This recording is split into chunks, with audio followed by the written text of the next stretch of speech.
नमस्कार. चला ऐकूया एडुवेट पब्लिकेशन प्रस्तुत शृंखला बोलणाऱ्या गोष्टी.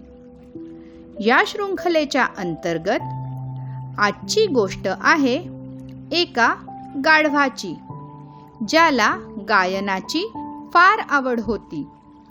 गोष्टीचं नाव आहे मंजुळ गाढव. एक लठ्ठ गाढव होते. त्याचा मालक त्याच्याकडून दिवसभर बरीच कामे करून घ्यायचा. रात्र झाली की तो गाढवाला शेतात सोडून द्यायचा. गाढव खादाड होते.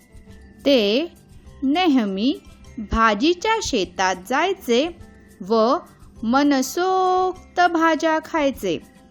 एके दिवशी गाढवाला शेतात कोल्हा दिसला. ते चांगले मित्र झाले. गाढव कुंपण तोडायचे.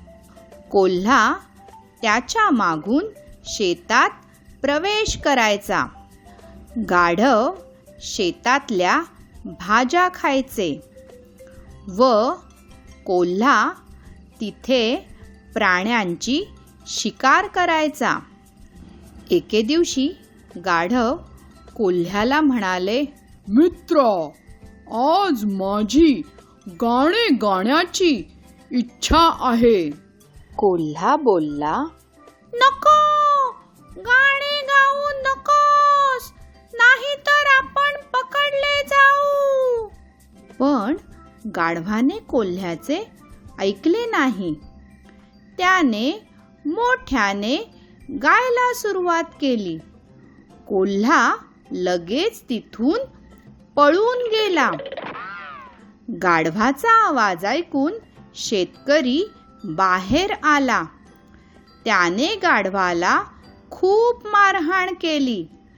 शेतकऱ्याने त्याच्या गळ्यात एक घंटा टांगली. कोल्हा गाढवाला चिडवू लागला. तो म्हणाला, ही माळ तुझ्या मंजुळ गायनासाठीचा पुरस्कार आहे. गाढव शांतपणे तिथून निघून गेले. Thank you for watching our video.